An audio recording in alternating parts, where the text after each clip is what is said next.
ಅಂದ್ರೆ ಆರ್‌ಆರ್‌ಬಿ ಕಡೆಯಿಂದ ಒಂದು ನೋಟಿಸ್ ಅನ್ನ ಬಿಡುಗಡೆ ಮಾಡಿದಾರೆ. ಅಂದ್ರೆ ರೈಲ್ವೆ ರಿಕ್ರೂಟ್ಮೆಂಟ್ ಬೋರ್ಡ್ ಇಂದ ಒಂದು ಇತ್ತೀಚೆಗೆ ಅಂದ್ರೆ ಇವಾಗ ರೀಸೆಂಟ್ ಆಗಿ ಒಂದು ನೋಟಿಸ್ ಅನ್ನ ಬಿಡುಗಡೆ ಮಾಡಿದಾರೆ. ಈ ಒಂದು ನೋಟಿಸ್ ಅಲ್ಲಿ ಕೊಟ್ಟಿರ್ತಕ್ಕಂತ ಮಾಹಿತಿ ಬಂದ್ಬಿಟ್ಟು ಯಾವ ರೀತಿ ಇದೆ ಅಂದ್ರೆ ಇಲ್ಲಿ ಮತ್ತೊಂದಿಷ್ಟು ಹುದ್ದೆಗಳ ನೇಮಕಾತಿಯ ಕುರಿತು ಈ ಒಂದು ನೋಟಿಸ್ ಅನ್ನ ಬಿಡುಗಡೆ ಮಾಡಿರ್ತಾರ.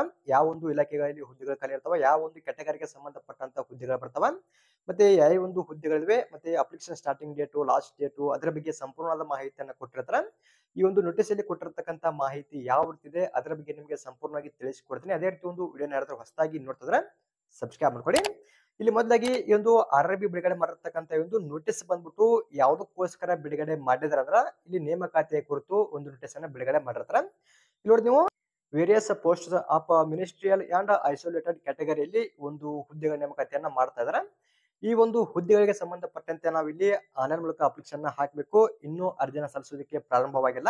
ಯಾವಾಗಿಂದ ಅಪ್ಲಿಕೇಶನ್ ಸ್ಟಾರ್ಟ್ ಆಗುತ್ತಂದ್ರ 7/1/2025 ಅಪ್ಲಿಕೇಶನ್ ಸ್ಟಾರ್ಟ್ ಆಗುತ್ತಾ. ಈ ಒಂದು ಡೇಟ್ ಇಂದ ಹಿಡಿದ ನೀವು ಇಲ್ಲಿ ಎಲ್ಲಿವರೆಗೆ ಅಪ್ಲಿಕೇಶನ್ ಹಾಕಬಹುದು ಅಂದ್ರೆ 6/2/2025 ತನಕ ಅಪ್ಲಿಕೇಶನ್ ಹಾಕಬಹುದು. ಅರ್ಜಿನ ಸಲ್ಲಿಸೋದಕ್ಕೆ ಇಲ್ಲಿ ಅವಕಾಶ ಇರುತ್ತಾ. ಇನ್ನ ಯಾವ ರೀತಿ ಆದಂತ ಹುದ್ದೆಗಳಿದಾವ ಅದ್ರ ಬಗ್ಗೆ ಮಾಹಿತಿಯನ್ನು ಕೂಡ ನೋಡ್ತಾ ಹೋಗೋಣ. ಇಲ್ಲಿ ಕೆಳಗಡೆ ಅವರು ಇಲ್ಲಿ ಪೋಸ್ಟ್ಗಳು, ಸ್ಯಾಲರಿ ಒಂದು ಲೆವೆಲ್ ಕೊಟ್ಟಿದ್ದಾರೆ, ಮತ್ತೆ ಇಲ್ಲಿ ಪೇ ಸ್ಕೇಲು ಜೊತೆಗೆ ಇಲ್ಲಿ ಎಷ್ಟೆಷ್ಟು ಹುದ್ದೆಗಳು ಖಾಲಿ ಇದಾವ ಮತ್ತೆ ವಯೋಮಿತಿ ಬಗ್ಗೆ ಅವರು ಮಾಹಿತಿಯನ್ನ ಕೊಟ್ಟಿರ್ತಾರ. ಇವಾಗ ನಾವು ಇಲ್ಲಿ ಕೊಟ್ಟಿರ್ತಕ್ಕಂತ ಒಂದು ಮಾಹಿತಿಗಳ ಬಗ್ಗೆ ಪ್ರತಿಯೊಂದು ಕೂಡ ಈಗ ಇವರಿಗೆ ನೋಡ್ತಾ ಹೋಗೋಣ. ಇಲ್ಲಿ ಡೈರೆಕ್ಟ್ ಆಗಿ ಕೆಳಗಡೆ ಸ್ವೈಪ್ ಮಾಡ್ತಾ ಬಂದ್ರೆ ನೇಮ್ ಆಫ್ ದಿ ಪೋಸ್ಟ್ ಅಂತ ಕೊಟ್ಟಿರ್ತಾರ. ಇಲ್ಲಿ ಯಾವ ರೀತಿ ಆದಂತ ಹುದ್ದೆಗಳು ಖಾಲಿ ಇದಾವ ಆ ಒಂದು ಪೋಸ್ಟ್ ಗಳನ್ನ ಕೊಟ್ಟಿರ್ತಾರ. ಇನ್ನ ಆ ಒಂದು ಹುದ್ದೆಗೆ ಸಂಬಂಧಪಟ್ಟಂತೆ ಎಷ್ಟನೇ ಲೆವೆಲ್ ಸ್ಯಾಲರಿ ಸಿಗುತ್ತಾ, ಇನ್ನ ಎಷ್ಟು ಅಮೌಂಟ್ ಅನ್ನ ಕೊಡ್ತಾರ, ಮತ್ತೆ ಜೊತೆಗೆ ಇಲ್ಲಿ ಮೆಡಿಕಲ್ ಸ್ಟ್ಯಾಂಡರ್ಡ್ ಬಗ್ಗೆ ಕೂಡ ಕೊಟ್ಟಿರ್ತಾರೆ. ಇನ್ನ ವಯೋಮಿತಿ ಮತ್ತೆ ಇಲ್ಲಿ ವೇಕೆನ್ಸಿಗಳ ಬಗ್ಗೆ ಮಾಹಿತಿಯನ್ನು ಕೊಟ್ಟಿದ್ರೆ ಅದರ ಬಗ್ಗೆ ನಿಮಗೆ ಸಂಪೂರ್ಣವಾಗಿ ತಿಳಿಸಿಕೊಡ್ತೀನಿ. ಇಲ್ಲಿ ಮೊದಲಾಗಿ post graduate teachers of different subjects ಅಂತ ಕೊಟ್ಟಿರ್ತಾರೆ. ಇದು ಪೋಸ್ಟ್ ಆಗಿರುತ್ತೆ. ಇನ್ನ ಇಲ್ಲಿ ಖಾಲಿ ಇರತಕ್ಕಂತ ಹುದ್ದೆಗಳಿಗೆ ಸಂಬಂಧಪಟ್ಟಂತೆ ಅರ್ಜಿನ ಸಲ್ಲಿಸೋದಕ್ಕೆ ಯಾವ ರೀತಿ ಕ್ವಾಲಿಫಿಕೇಶನ್ ಆಗಿರ್ಬೇಕಂತ ಅವರು ಅದರ ಬಗ್ಗೆ ಇದರಲ್ಲಿ ಸಂಪೂರ್ಣವಾದ ಮಾಹಿತಿಯನ್ನು ಕೊಟ್ಟಿಲ್ಲ. ಇಲ್ಲಿ ಮೊದಲಾಗಿ ಅವರು ಯಾವ ರೀತಿ ಆದಂತಹ ಹುದ್ದೆಗಳ ನೋಟಿಫಿಕೇಶನ್ ಮಾಡ್ತೀವಿ, ಎಷ್ಟು ಹುದ್ದೆಗಳ ನೋಟಿಫಿಕೇಶನ್ ಮಾಡ್ತೀವಿ, ವಯೋಮಿತಿ, ಯಾವಾಗ ನೋಟಿಫಿಕೇಶನ್ ಸ್ಟಾರ್ಟ್ ಆಗುತ್ತೆ ಅಥವಾ ಯಾವಾಗ ಅರ್ಜಿ ಸ್ಟಾರ್ಟ್ ಆಗುತ್ತಾ ಅದ್ರ ಬಗ್ಗೆ ಮಾಹಿತಿಯನ್ನು ಮಾತ್ರ ಈ ಒಂದು ನೋಟಿಸ್ ಅಲ್ಲಿ ಕೊಟ್ಟಿದ್ದಾರೆ. ಇನ್ನು ನಮಗೆ ಇನ್ನೂ ಹೆಚ್ಚಿನದಾಗಿರತಕ್ಕಂತ ಮಾಹಿತಿ ಬೇಕಿದ್ರ ಇಲ್ಲಿ ಖಾಲಿ ಇರ್ತಕ್ಕಂತ ಹುದ್ದೆಗಳಿಗೆ ಸಂಬಂಧಪಟ್ಟಂತೆ ಅರ್ಜಿನ ಸಲ್ಲಿಸೋದಕ್ಕೆ ಪ್ರಾರಂಭವಾದ್ಮೇಲೆ ಇನ್ನೂ ಡಿಟೇಲ್ ಆಗಿರ್ತಕ್ಕಂಥ ನೋಟಿಫಿಕೇಶನ್ ಬಿಡುಗಡೆ ಮಾಡ್ತಾರ. ಆ ಒಂದು ನೋಟಿಫಿಕೇಶನ್ ಬಿಡುಗಡೆ ಆದ ತಕ್ಷಣ ಕ್ವಾಲಿಫಿಕೇಶನ್ ಬಗ್ಗೆ ನಿಮಗೆ ಸಂಪೂರ್ಣವಾಗಿ ತಿಳಿಸಿಕೊಡ್ತೀನಿ. ಇವಾಗ ಸದ್ಯಕ್ಕೆ ಇಲ್ಲಿ ವೇಕೆನ್ಸಿಗಳ ಬಗ್ಗೆ ಸರಿಯಾಗಿ ಚೆಕ್ ಮಾಡ್ಕೊಳ್ಳಿ. ಯಾವ ರೀತಿ ಹುದ್ದೆಗಳು ಖಾಲಿ ಇದಾವ ಮತ್ತೆ ಒಂದು ಹುದ್ದೆಗೆ ಸಂಬಂಧಪಟ್ಟಂತೆ ಖಾಲಿ ಇರ್ತಕ್ಕಂಥ ಒಂದು ಹುದ್ದೆಗಳ ಸಂಖ್ಯೆ ಬಗ್ಗೆ ಮಾತ್ರ ನಾವು ನೋಡ್ತಾ ಹೋಗೋಣ. ಇಲ್ಲಿ ಈ ಒಂದು ಹುದ್ದೆಗೆ ಸಂಬಂಧಪಟ್ಟಂತೆ ಟೋಟಲ್ ಆಗಿ ಆಲ್ ಆರ್‌ಆರ್‌ಬಿ ಅಂತ ಕೊಟ್ಟಿರ್ತಾರೆ. ಅಂದ್ರೆ ಆಲ್ ಓವರ್ ಇಂಡಿಯಾದಲ್ಲಿ 187 ಹುದ್ದೆಗಳ ಖಾಲಿ ಇರ್ತವೆ. ಇದು ಈ ಒಂದು ಹುದ್ದೆಗೆ ಸಂಬಂಧಪಟ್ಟಂತೆ ಆಯ್ತು. ಇನ್ನು ವಯೋಮಿತಿ ಬಂದ್ಬಿಟ್ಟು ಇಲ್ಲಿ ಕನಿಷ್ಠವಾಗಿ 18 ವರ್ಷ ಆಗಿರಲೇಬೇಕು. ಇನ್ನು ಗರಿಷ್ಠವಾಗಿ 48 ವರ್ಷದ ಒಳಗಿರತಕ್ಕಂಥವ್ರು ಈ ಒಂದು ಹುದ್ದೆಗೆ ಸಂಬಂಧಪಟ್ಟಂತೆ ಇಲ್ಲಿ ಅರ್ಜಿನ ಸಲ್ಲಿಸಬಹುದಾಗಿರುತ್ತೆ. ಇದು ಮೊದಲನೇದಾಗಿ. ಇನ್ನು ಸ್ಯಾಲರಿ ಬಂದ್ಬಿಟ್ಟು ಲೆವೆಲ್ 8ರಲ್ಲಿ ಸ್ಯಾಲರಿ ಸಿಗುತ್ತೆ. ಅಂದ್ರೆ 47,000 ರೂಪಾಯಿಂದ 47,600 ತನಕ ನಿಮಗೆ ಸ್ಯಾಲರಿನೂ ಕೂಡ ಸಿಗತಕ್ಕಂಥದ್ದು. ಇನ್ನು ಸೈಂಟಿಫಿಕ್ ಸೂಪರ್ವೈಸರ್ ಅಂತ ಕೊಟ್ಟಿರ್ತಾರೆ. ಈ ಒಂದು ಹುದ್ದೆಗೆ ಸಂಬಂಧಪಟ್ಟಂತೆ ಟೋಟಲ್ ಆಗಿ 3 ಹುದ್ದೆಗಳನ್ನ ಕೊಟ್ಟಿರ್ತಾರೆ. ಇನ್ನ ಇಲ್ಲಿ ಗರಿಷ್ಠ ಮಿತಿ ಬಂದ್ಬಿಟ್ಟು 38 ವರ್ಷದ ಒಳಗಿರತಕ್ಕಂಥವ್ರು ಅಪ್ಲಿಕೇಶನ್ ಹಾಕಬಹುದು. ಸ್ಯಾಲರಿ ಲೆವೆಲ್ ಬಂದ್ಬಿಟ್ಟು ಲೆವೆಲ್ 7ರಲ್ಲಿ ಸ್ಯಾಲರಿ ಕೂಡ ಸಿಗತಕ್ಕಂಥದ್ದು. ಇಲ್ಲಿ ನೀವು ಅದರ ಬಗ್ಗೆ ಕೂಡ ಚೆಕ್ ಮಾಡ್ಕೋಬಹುದು ಸ್ಯಾಲರಿ ಎಷ್ಟಿದೆ ಅಂತ. ಇನ್ನ trade graduate teachers of different subject ಅಂತ ಕೊಟ್ಟಿರ್ತಾರೆ. ಇಲ್ಲಿ ಕೂಡ ಈ ಒಂದು ಪೋಸ್ಟ್ಗೆ ಸಂಬಂಧಪಟ್ಟಂತೆ 338 ಹುದ್ದೆಗಳನ್ನ ಕೊಟ್ಟಿರ್ತಾರ. ಇಲ್ಲಿ 48 ವರ್ಷದ ಒಳಗಿರತಕ್ಕಂಥವ್ರು ಅಪ್ಲಿಕೇಶನ್ ಹಾಕಬಹುದು. ಇದಕ್ಕೂ ಕೂಡ ಇಲ್ಲಿ ಲೆವೆಲ್ 7ರಲ್ಲಿ ಸ್ಯಾಲರಿ ಕೂಡ ಸಿಗತಕ್ಕಂಥದ್ದು. ಇನ್ನ ಚೀಫ್ ಲಾ ಅಸಿಸ್ಟೆಂಟ್ ಅಂತ ಕೊಟ್ಟಿರ್ತಾರೆ. ಈ ಒಂದು ಹುದ್ದೆಗೆ ಸಂಬಂಧಪಟ್ಟಂತೆ ಟೋಟಲ್ ಆಗಿ 54 ಹುದ್ದೆಗಳನ್ನ ಕೊಟ್ಟಿರ್ತಾರೆ.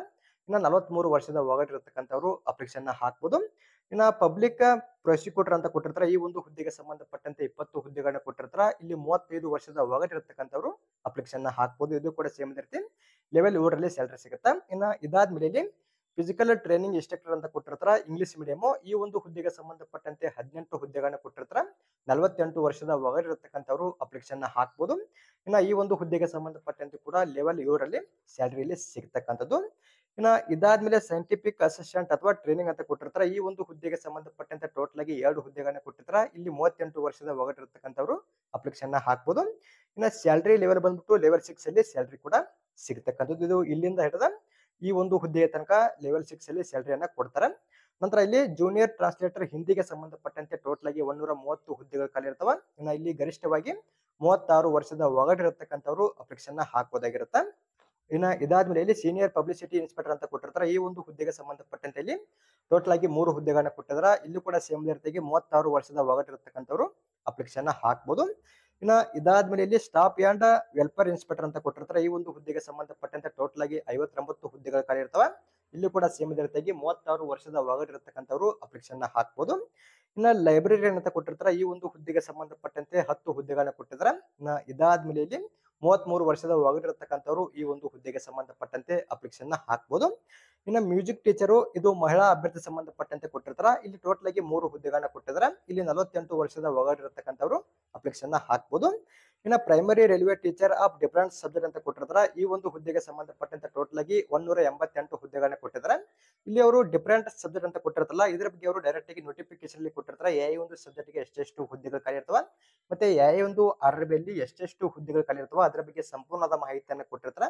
ಅದರ ಬಗ್ಗೆ ನಾನು ನಿಮಗೆ ನೋಟಿಫಿಕೇಶನ್ ಬಿಡುಗಡೆ ಆದ ತಕ್ಷಣ ತಿಳಿಸಿಕೊಡ್ತೀನಿ.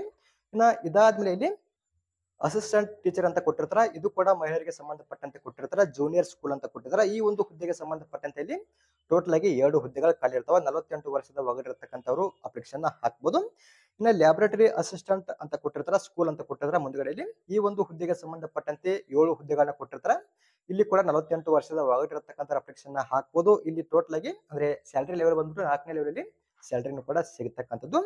ಇನ್ನ ಕೊನೆದಾಗಿ ಬಂದ್ಬಿಟ್ಟು ಲ್ಯಾಬ್ ಅಸಿಸ್ಟೆಂಟ್ ಗ್ರೇಡ್ 3 ಅಂತ ಕೊಟ್ಟಿರ್ತಾರೆ. ಈ ಒಂದು ಹುದ್ದೆಗೆ ಸಂಬಂಧಪಟ್ಟಂತೆ ಇಲ್ಲಿ ಟೋಟಲ್ ಆಗಿ 12 ಹುದ್ದೆಗಳನ್ನ ಕೊಟ್ಟಿದ್ದಾರೆ. ಇಲ್ಲಿ ಲೆವೆಲ್ 2 ಅಲ್ಲಿ ಸ್ಯಾಲರಿ ಸಿಗುತ್ತೆ. ಇನ್ನು 33 ವರ್ಷದ ಒಳಗಿರತಕ್ಕಂಥವ್ರು ಅಪ್ಲಿಕೇಶನ್ ಹಾಕ್ಬೋದು. ಇಲ್ಲಿ ಖಾಲಿ ಇರತಕ್ಕಂಥ ಒಟ್ಟು ಹುದ್ದೆಗಳ ಸಂಖ್ಯೆ ಬಂದ್ಬಿಟ್ಟು 1036 ಹುದ್ದೆಗಳ ಟೋಟಲ್ ಆಗಿ ಖಾಲಿ ಇರತಕ್ಕಂಥ ಒಟ್ಟು ಹುದ್ದೆಗಳ ಸಂಖ್ಯೆ ಆಗಿರುತ್ತೆ. ಇದು ಆಲ್ ಓವರ್ ಇಂಡಿಯಾದಲ್ಲಿ ಖಾಲಿ ಇರತಕ್ಕಂಥ ಒಂದು ಹುದ್ದೆಗಳ ಸಂಖ್ಯೆ ಬಗ್ಗೆ ಮಾಹಿತಿ ಆಯಿತು. ನೀವು ಕೂಡ ಇಲ್ಲಿ ಅರ್ಜಿನ ಸಲ್ಲಿಸಬೇಕಂತ ಅನ್ಕೊಂಡಿದ್ರೆ ಯಾವ ಒಂದು ಹುದ್ದೆಗೆ ಸಂಬಂಧಪಟ್ಟಂತೆ ಅರ್ಜಿನ ಸಲ್ಲಿಸಬೇಕಂತ ಅನ್ಕೊಂಡಿರ್ತೀರಿ, ಸ್ಯಾಲರಿ, ವಯೋಮಿತಿ ಮತ್ತೆ ವೇಕೆನ್ಸಿಗಳ ಬಗ್ಗೆ ಸರಿಯಾಗಿ ಚೆಕ್ ಮಾಡ್ಕೊಳ್ಳಿ. ಒಂದು ನೋಟಿಫಿಕೇಶನ್ ಬಿಡುಗಡೆ ಆದ ತಕ್ಷಣ ಕ್ವಾಲಿಫಿಕೇಶನ್ ಬಗ್ಗೆ ನಿಮಗೆ ಸಂಪೂರ್ಣವಾಗಿ ನಾನು ತಿಳಿಸಿಕೊಡ್ತೀನಿ. ಸದ್ಯಕ್ಕೆ ಅವರು ಈ ಒಂದು ನೋಟಿಸ್ ಅಲ್ಲಿ ಇಷ್ಟು ಮಾಹಿತಿ ಬಗ್ಗೆ ಮಾತ್ರ ಕೊಟ್ಟಿರ್ತಾರೆ. ಈ ಒಂದು ನೋಟಿಸ್ ಅಲ್ಲಿ ಕೊಟ್ಟಿರತಕ್ಕಂತ ಪ್ರತಿಯೊಂದು ಮಾಹಿತಿ ಬಗ್ಗೆ ನಿಮಗೆ ಸಂಪೂರ್ಣವಾಗಿ ತಿಳಿಸಿಕೊಟ್ಟಿದ್ದೀನಿ. ಇನ್ನು ಕೂಡ ನಿಮ್ಗೆ ಏನಾದರೂ ಡೌಟ್ ಇದ್ರೆ ಕಮೆಂಟ್ ಮಾಡಿ, ಅದರ ಬಗ್ಗೆ ಕೂಡ ಮತ್ತಷ್ಟು ಇವರಿಗೆ ತಿಳಿಸಿಕೊಡ್ತೀನಿ. ಒಂದು ಅಫಿಷಿಯಲ್ ವೆಬ್ಸೈಟ್ ಲಿಂಕ್ ಅನ್ನ ನಮ್ಮ ಟೆಲಿಗ್ರಾಮ್ ಗ್ರೂಪ್ ಅಲ್ಲಿ ಕೊಟ್ಟಿರ್ತೀನಿ. ಯಾರೆಲ್ಲ ಅಪ್ಲಿಕೇಶನ್ ಹಾಕ್ಬೇಕಂತ ಅನ್ಕೊಂಡಿರ್ತೀರಿ ನೀವು ಕೂಡ ಇಲ್ಲಿ ಚೆಕ್ ಮಾಡ್ಕೋಬಹುದಾಗಿರುತ್ತೆ. ಇನ್ನ ನೋಟಿಫಿಕೇಶನ್ ಬಿಡುಗಡೆ ಆದ ತಕ್ಷಣ ಕ್ವಾಲಿಫಿಕೇಶನ್ ಬಗ್ಗೆ ಮತ್ತು ಇನ್ನಿತರ ಮಾಹಿತಿ ಬಗ್ಗೆ ನಿಮಗೆ ಮತ್ತೊಂದು ಸಾರಿ ನಾನು ಬೇರೆ ವಿಡಿಯೋದಲ್ಲಿ ತಿಳಿಸಿಕೊಡ್ತೀನಿ. ಸದ್ಯಕ್ಕೆ ಇವತ್ತಿನ ದಿನದಲ್ಲಿ ಯಾವ ರೀತಿ ಆದಂತಹ ಹುದ್ದೆಗಳು ಖಾಲಿ ಇರ್ತಾವ, ಎಷ್ಟೆಷ್ಟು ಹುದ್ದೆಗಳನ್ನ ಕೊಟ್ಟಿದ್ರೆ, ಅಪ್ಲಿಕೇಶನ್ ಯಾವಾಗ ಸ್ಟಾರ್ಟ್ ಆಗುತ್ತೆ, ಎಲ್ಲಿವರೆಗೆ ಅರ್ಜಿನ ಸಲ್ಲಿಸಬಹುದು, ಅದರ ಬಗ್ಗೆ ಸಂಪೂರ್ಣವಾದ ಮಾಹಿತಿನ ತಿಳಿಸಿಕೊಡ್ತೀನಿ. ನೀವು ಕೂಡ ಸರಿಯಾಗಿ ಚೆಕ್ ಮಾಡ್ಕೊಳ್ಳಿ. ಅದೇ ರೀತಿ ಈ ಒಂದು ಮಾಹಿತಿ ತಮಗೆ ಇಷ್ಟವಾದಲ್ಲಿ ನಮ್ಮ ಚಾನಲ್ ಸಬ್ಸ್ಕ್ರೈಬ್ ಮಾಡಿ, ಹಾಗೆ ಲೈಕ್ ಮಾಡ್ರಿ. ನಿಮ್ಮ ಸ್ನೇಹಿತರು ಕೂಡ ಸೇರ್ ಮಾಡಿ, ಅವರು ಕೂಡ ಏನಾದರೂ ಅಪ್ಲಿಕೇಶನ್ ಹಾಕ್ಬೇಕಂತ ಅನ್ಕೊಂಡಿದ್ರೆ ಇಲ್ಲಿ ಕೊಟ್ಟಿರತಕ್ಕಂತ ವೇಕೆನ್ಸಿಗಳ ಬಗ್ಗೆ ಚೆಕ್ ಮಾಡಿ. ಅದೇ ರೀತಿ ಮತ್ತೆ ಮುಂದಿನ ವಿಡಿಯೋದಲ್ಲಿ ಭೇಟಿ ಆಗೋಣ. Thanks for watching.